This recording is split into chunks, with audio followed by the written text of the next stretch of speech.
Olá pessoal, aqui é Leonardo Montes, trazendo mais uma reflexão e hoje nós daremos continuidade ao nosso curso básico de Espiritismo, entrando na terceira parte, máximas extraídas do ensinamento dos Espíritos. Se você quiser ouvir outras reflexões, acessa youtube.com/Foz Espiritualista. Muito bem, estou fazendo a leitura do livro Espiritismo em sua expressão mais simples de Allan Kardec e vamos partir do item 35. O objetivo essencial do Espiritismo é o melhoramento dos homens. Não é preciso procurar nele senão o que pode ajudar no progresso moral e intelectual. Gente, isso aqui é muito importante. O Espiritismo é uma doutrina que vem trazer um auxílio às pessoas no que se refere ao melhoramento moral e intelectual. O Espiritismo não veio trazer a solução dos mistérios da criação, muito embora traga uma explicação racional e muito bem fundamentada sobre muitas coisas. No entanto, ainda hoje nós encontramos muitas pessoas querendo encontrar no Espiritismo coisas que escapam da sua alçada, como, por exemplo, a cura das doenças, algo que compete ao ser humano. O objetivo do Espiritismo é o melhoramento das pessoas. Então, o que nós devemos procurar nele são conteúdos que possam nos ajudar neste processo, nem mais, nem menos. Item 36. O verdadeiro espírita não é o que crê nas manifestações, mas aquele que aproveita o ensinamento dado pelos espíritos. De nada adianta crer se a crença não faz com que dê um passo adiante na via do progresso e não o torne melhor para o seu próximo. Em outras palavras, não existe no Espiritismo a opção não praticante. Quem quer que se diga espírita necessariamente precisa ser um praticante. Não quer dizer que vá se tornar um santo, um espírito de luz altamente evoluído, mas é o esforço em colocar em prática que caracteriza o verdadeiro espírita. Então o texto é claro, não basta acreditar nas manifestações, é preciso buscar formas de aproveitar o ensinamento. E que provas são essas? Que meios são esses? Meios de transformar a crença em prática. E é o que está dizendo aqui, que faz com que dê um passo adiante na via do progresso e que o torne melhor para seu próximo. Então esse negócio de espírita de gabinete, espírita de biblioteca, espírita de livro, espírita não praticante, não existe. Se é espírita, tem que ser praticante. Não é apenas a crença que define, mas a busca pela prática. Item 37. O egoísmo, o orgulho, a vaidade, a ambição, a cupidez, o ódio, a inveja, o ciúme, a maledicência, são para a alma ervas venenosas, das quais é preciso a cada dia arrancar algumas hastes, e que tem como antídoto a caridade e a humildade. Muita gente às vezes pergunta: Léo, eu não sei o que eu vim fazer aqui na Terra, eu não sei qual é a minha missão. E perguntam isso muitas vezes na ilusão de que vieram aqui para a Terra para fazer alguma coisa grandiosa, enquanto a maioria dos espíritos não veio para fazer nada disso. Nós encarnamos para combater o egoísmo que existe em nós e que nesse período de pandemia tem ficado muito claro. Eu recebi por esses dias um vídeo em que um homem foi até um supermercado e comprou todo o estoque de álcool em gel, todo o estoque. O supermercado aqui perto de casa teve que colocar um aviso em alguns itens do supermercado, avisando, por exemplo, que alguns itens só podiam ser comprados tantos por pessoa. Por quê? Para evitar que algumas pessoas comprem tudo. Então isso é egoísmo. Nós estamos aqui para combater o orgulho. Nós estamos aqui para combater a vaidade, a ambição, a cupidez, o ódio, a inveja, o ciúme, a maledicência. Então, quem quer que esteja perdido e não saiba o que veio fazer aqui na Terra, para um pouco e reflete neste item. Veja o quanto dessas coisas você tem no seu coração, na sua vida, na sua alma, e você vai começar a encontrar um caminho, uma explicação, uma razão para estar aqui. Então nós precisamos combater tudo isso. E os Espíritos oferecem como antídoto o quê? A caridade e a humildade. Então, se eu exercito a caridade e a humildade, eu estou seguramente indo por um bom caminho, que vai me ajudar muito a lidar com todas essas situações. Item 38. A crença no Espiritismo só é proveitosa para aquele de quem se pode dizer hoje está melhor do que ontem. Então, é basicamente o que a gente falou agora há pouco. Não existe espírita de enfeite, não existe espírita de livro. A crença, ela só é proveitosa, ela só é interessante para aquele que aplica na sua vida e com isso se torna uma pessoa melhor, ou pelo menos se esforça em ser uma pessoa melhor. Isso é o fundamental. O objetivo do Espiritismo é esse. Não é trazer os mistérios do céu e da terra. Aqui vou fazer um parênteses. Conta-se, essa é uma história que há muitos anos eu escuto no Espiritismo, que uma comissão de médicos veio de São Paulo para Uberaba com uma missão: convencer Chico Xavier a se dedicar menos ao trabalho caritativo e mais à recepção de livros, especialmente os livros de André Luiz, especialmente livros que tragam aspectos reveladores no mundo espiritual. Quando essas pessoas chegaram, Chico Xavier disse que se fosse para ele se afastar dos pobres, ele nunca mais psicografaria uma única palavra. Então a gente tem que entender, o objetivo do Espiritismo não é trazer lindas e maravilhosas revelações sobre o mundo espiritual, embora ele tenha feito isso. Mas essas revelações são um acessório. O objetivo do Espiritismo é fazer com que as pessoas se tornem melhores. Isso é o fundamental, isso é o mais importante. Até porque tem muito religioso de enfeite no mundo, né? Enquanto o Espiritismo traz um caminho de trabalho, não de contemplação, não de púlpito, mas um caminho de trabalho. Item 39.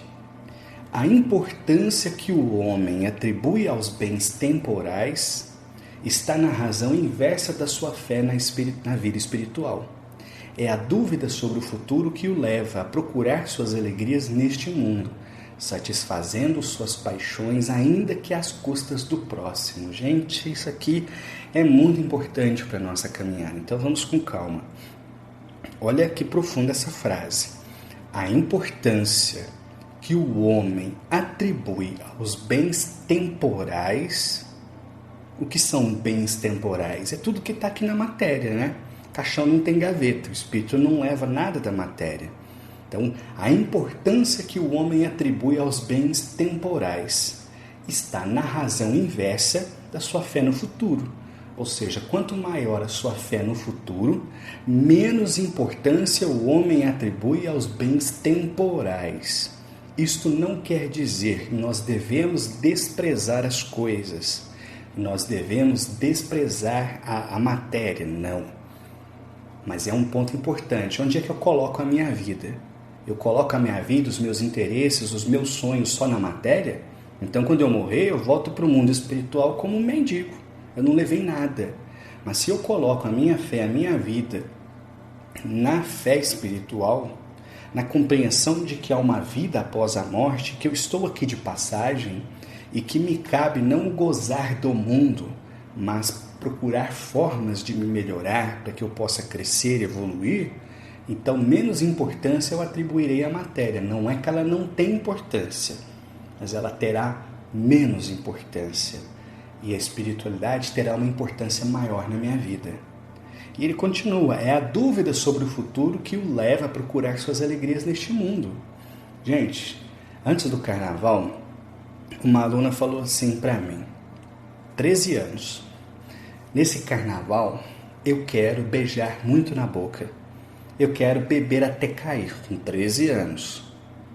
Uma outra aluna do ensino médio falou assim, professor, os alunos da minha turma não me entendem, porque eu venho para a escola estudar, eu não mato aula, eu quero estudar, eu quero aprender, porque quando eu me formar no ensino médio eu quero fazer farmácia. E ela tinha lá todo um planejamento de vida. E ela me disse assim, os alunos aqui da sala ficam falando para mim, você é boba, para que você se dedica tanto? Você não sabe o dia de amanhã, de repente você morre. Eu só venho para a escola porque eu sou obrigado, porque se não fosse eu não viria, porque eu quero é sair, divertir, namorar, etc. E aqui, um adendo importante, não estou dizendo que o jovem não deva fazer essas coisas, mas é preciso tomar cuidado para não sermos engolidos pelas paixões. É o materialismo que tem destruído a nossa sociedade. Não materialismo de crença, materialismo de atitude, inclusive presente em muitos religiosos. Eu acredito em Deus, mas eu vivo com os pés na terra. Eu acredito na vida após a morte, mas eu quero os prazeres da agora, eu quero a facilidade do momento. Então o Espiritismo ele vem trazer uma luz totalmente nova neste sentido.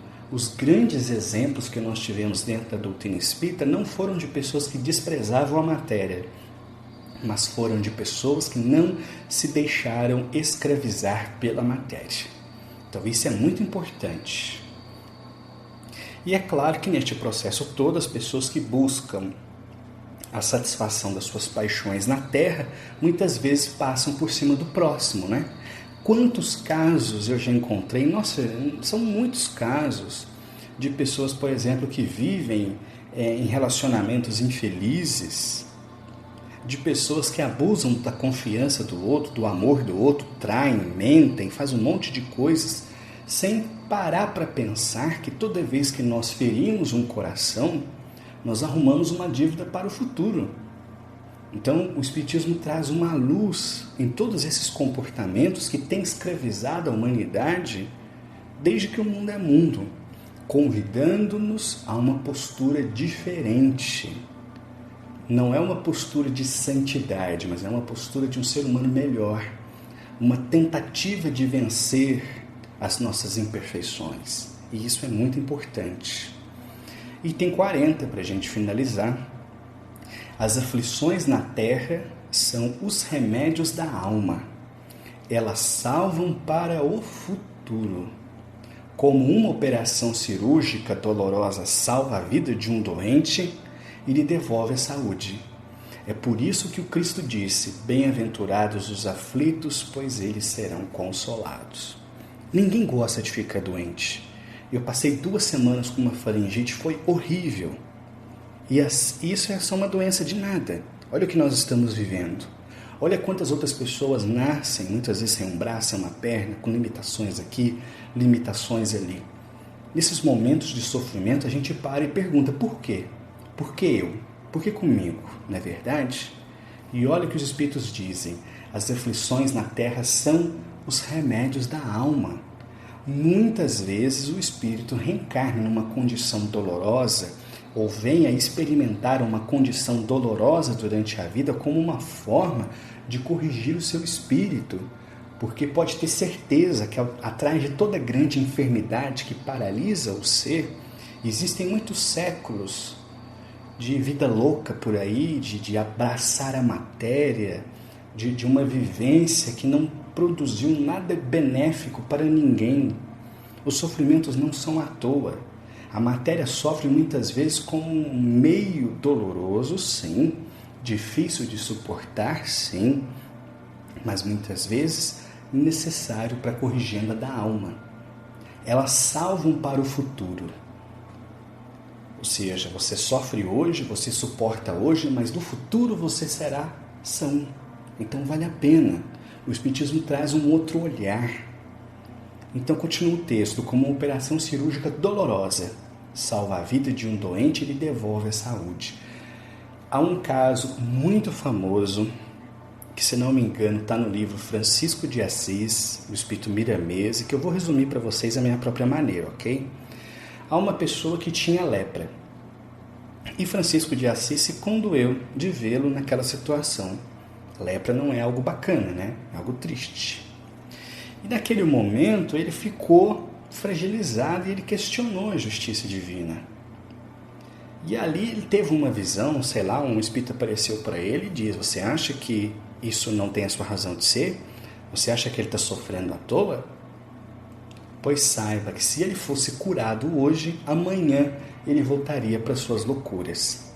E aí acontece um episódio, a pessoa acaba curada e a pessoa começa a ter uma vida materialista absoluta, começa a fazer um monte de coisa errada, começa a ter uma vida totalmente estranha e ao final do seu gozo se vê infeliz, retorna para Francisco de Assis e pede a enfermidade novamente, porque entendia que a enfermidade era uma forma de mantê-lo afastado daquilo que poria em risco a sua própria vida.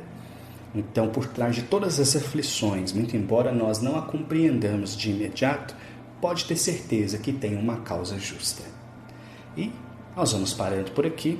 Um abraço, até o nosso próximo estudo.